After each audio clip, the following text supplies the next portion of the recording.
those girls who have been fighting against the oppression, those girls who have been expelled from their classrooms, those girls who have lost their examinations, those girls who have lost a year from their academic career, those girls who are in hijab, my salute to you all. My dear friends,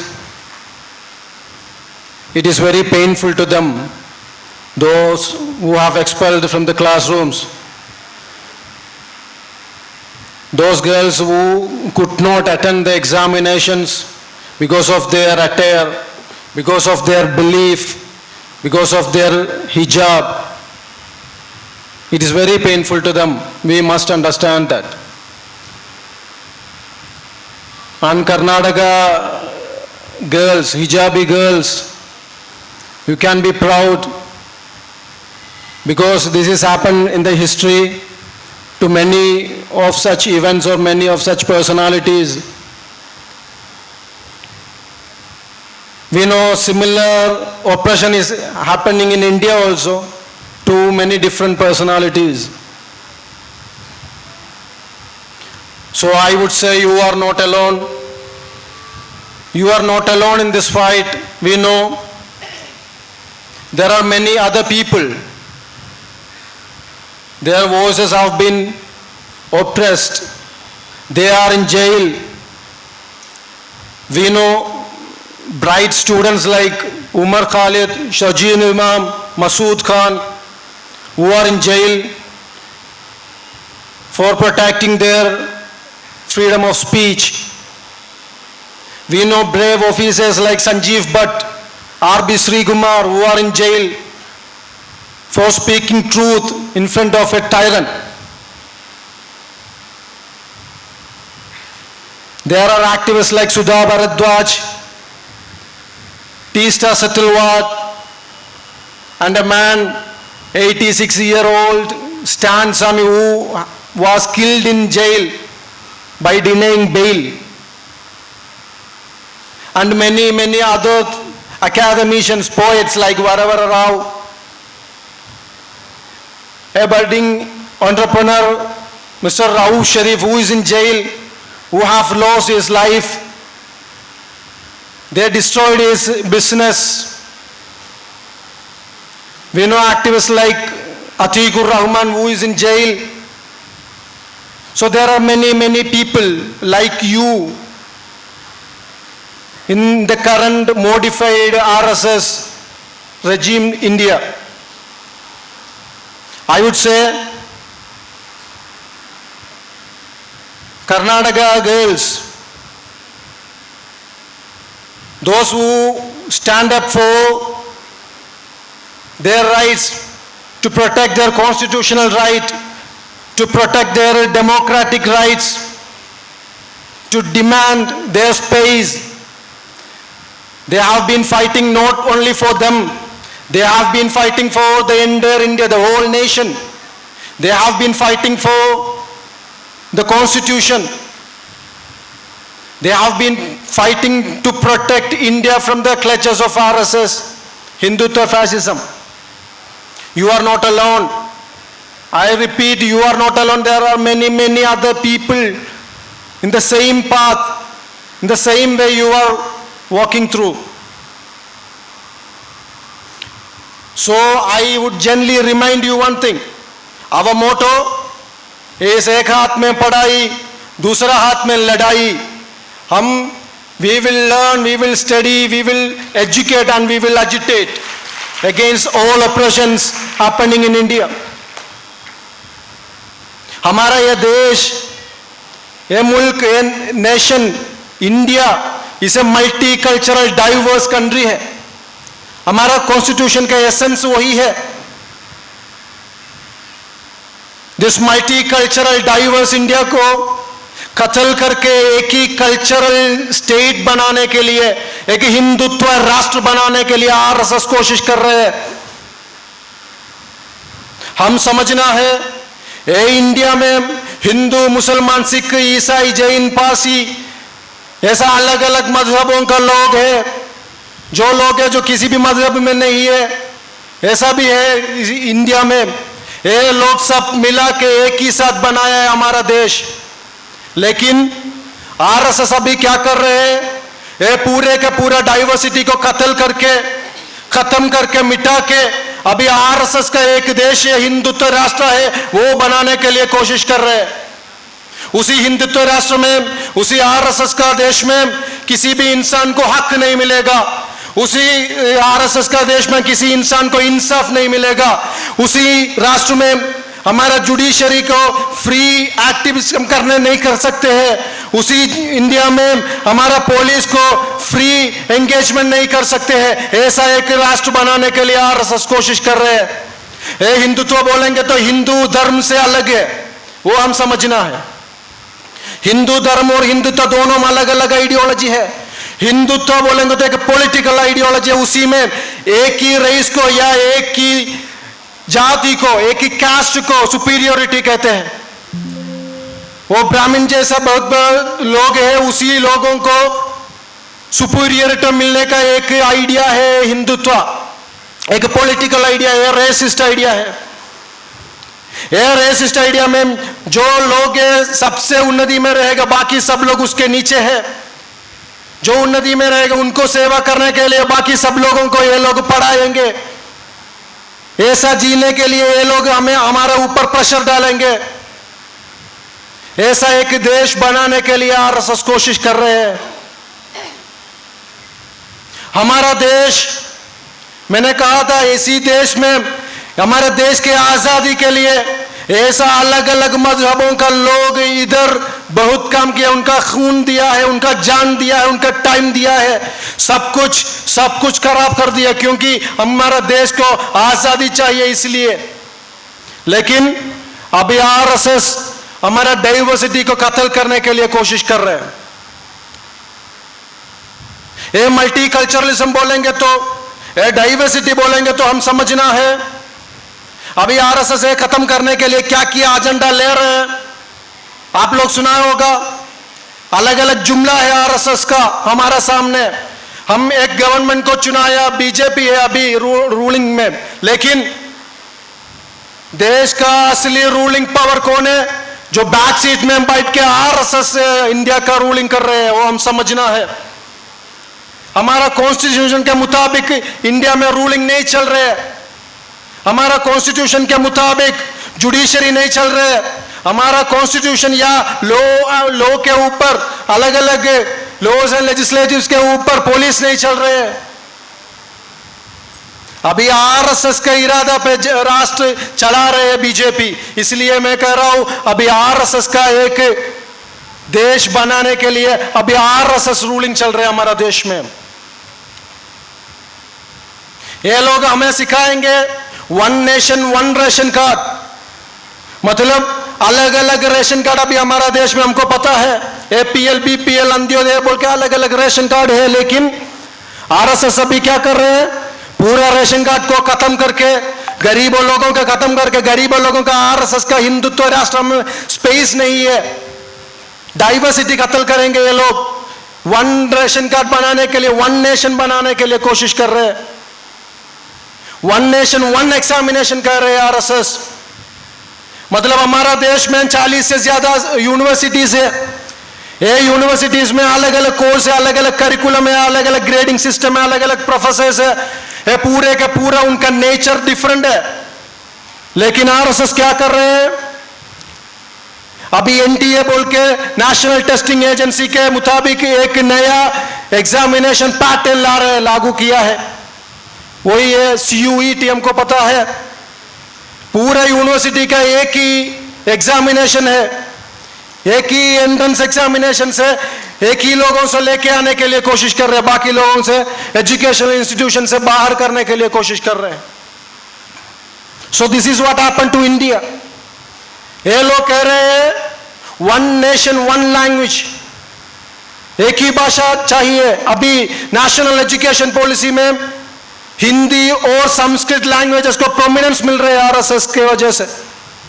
बाकी Urdu, Arabic, English सब language foreign और degraded मानते हैं RSS लोग। आप लोग पढ़िए national education में डिटेल्स।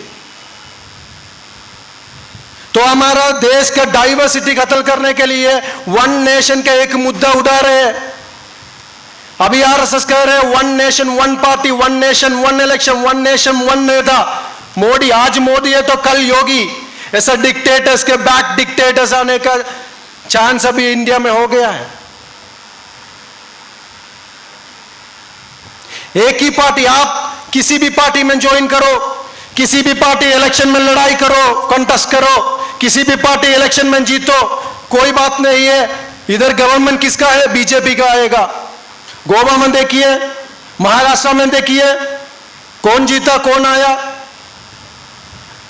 इनके पास बहुत पैसा है, इनके पास बहुत पैसा। वो पैसा से हमारा जो डेमोक्रेसी को कत्ल किया है एमएलए लोगों को गुजरात और असम रिसोर्ट में बिठा के बीजेपी गवर्नमेंट बनाने के लिए कोशिश कर रहे हैं, हम समझना है।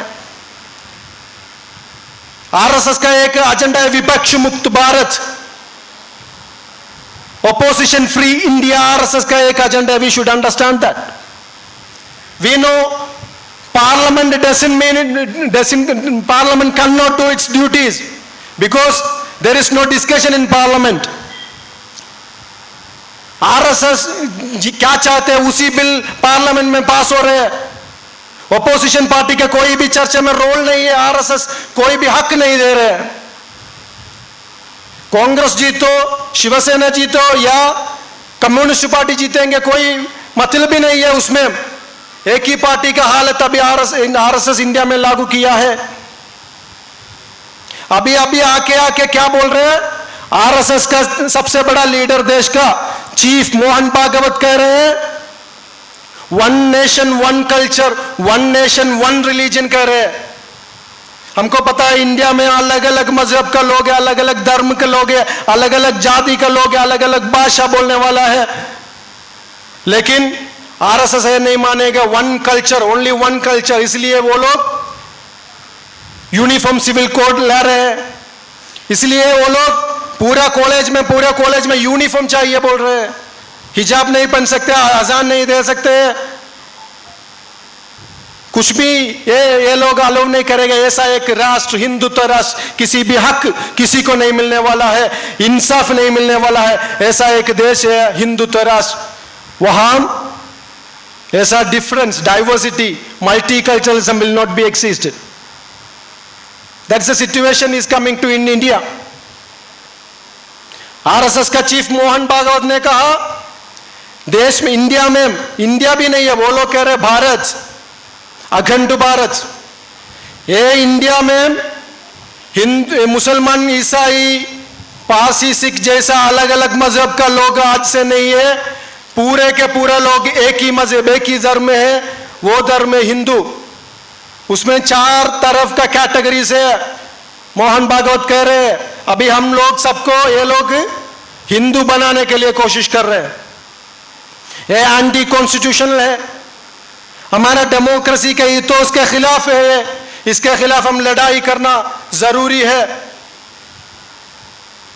आरएसएस को हम ये कहना चाह रहे हैं कि जितना भी कोशिश करो लेकिन तुम नहीं जीतने वाला है।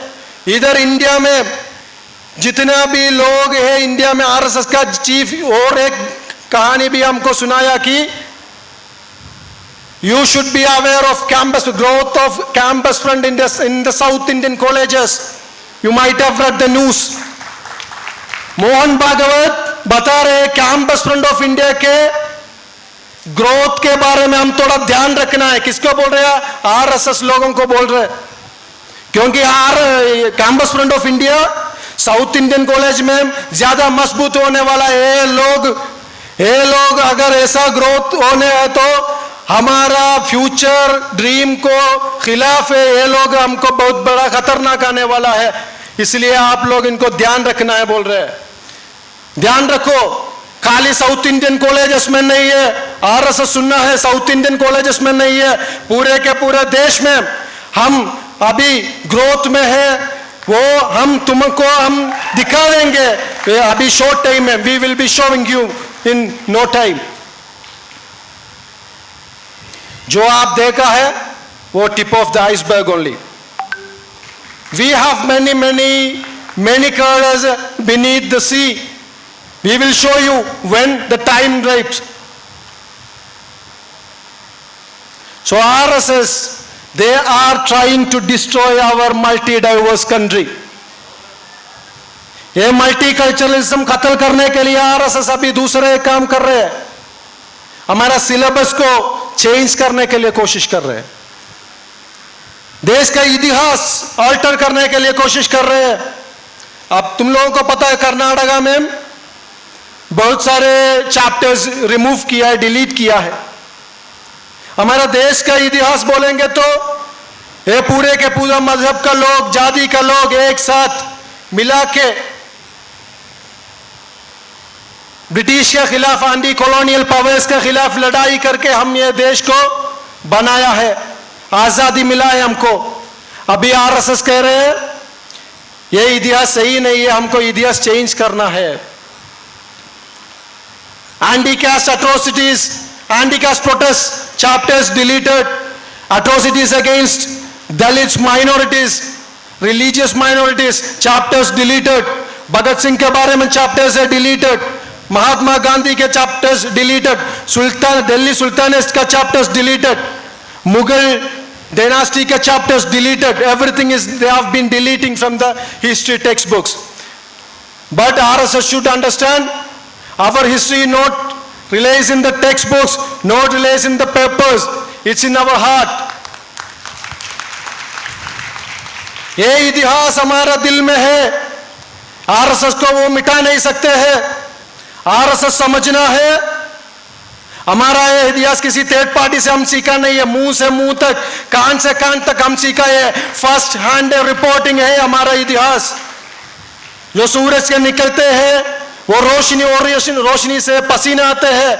तुम वो रोशनी से जाके पूछो, ये देश का इतिहास का पूछो उनसे, वो बताएंगे हिंदू मुसलमान का एंसेस्टर का पसीना है. जो वो लोग हमारा ब्रिटिश के खिलाफ हमारा देश के लिए, आजादी के लिए लड़ाई किया, उसी पसीना है. वो रोशनी तुमको कहानी सुनाएंगे हमारा इतिहास का.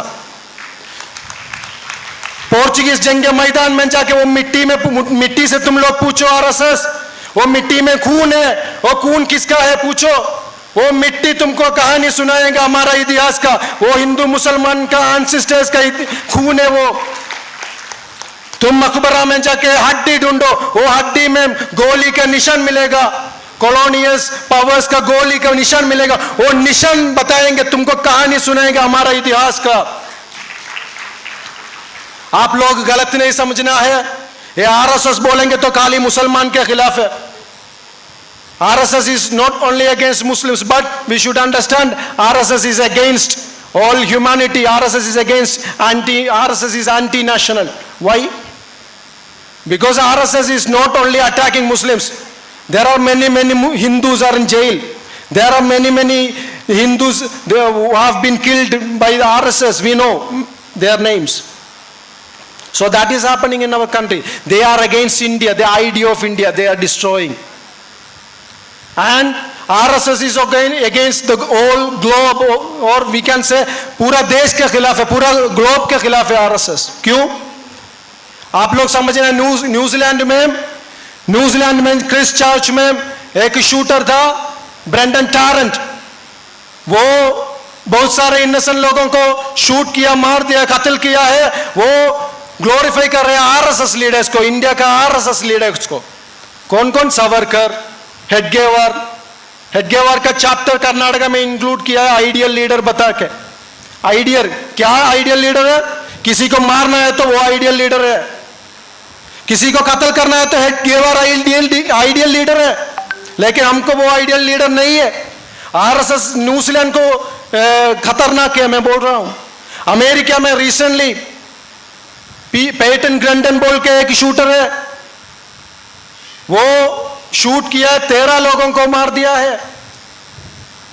His manifesto is clearly stating RSS ideology. He is glorifying them. So this is what RSS ideology, it's based on hatred, racism. It's against humanity, it's against America, it's against New Zealand, it's against Canada, whichever the country in the globe is existed, it's against all humanity, I would say. आप लोग घबराओ मत, डरने का कोई जरूरत नहीं है, हम समझना है ऐसा leader, we have been seen in history many other leaders, similar leaders we have seen.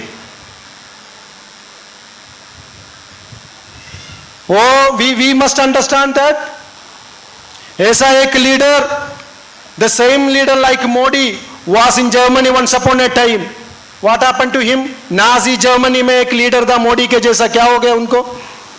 Amit Shah जैसा एक लीडर फैसिस्ट इटली में था, हिस्ट्री में क्या हो गया उनको? अमेरिका में एक रैसिस्ट प्रेसिडेंट था, मोदी के सबसे बड़ा दोस्त था, उनको क्या हो गया? ईरान में, इजिप्ट में और ऐसा बहुत सारे देश में ऐसा dictators, bigot and many such kind of leaders were present in the history, and still now we can see there was a leader, incompetent leader in Sri Lanka. What happened to him finally? So there is no doubt these dictators will be thrown to dustbins. There is no doubt. We will throw them to the dustbin. There is no doubt.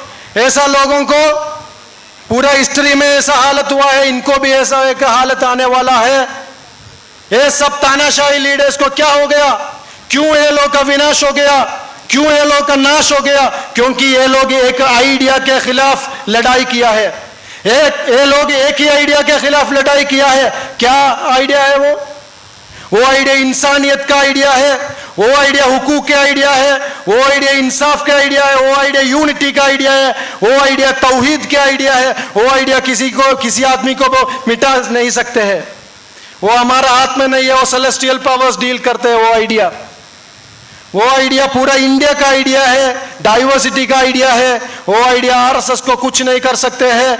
इधर हम जीतेंगे, कोई doubt नहीं है उसमें, हम जीतने वाला है. लेकिन टाइम के थोड़ा मतलब है, बस हम जीतेंगे इंडिया में.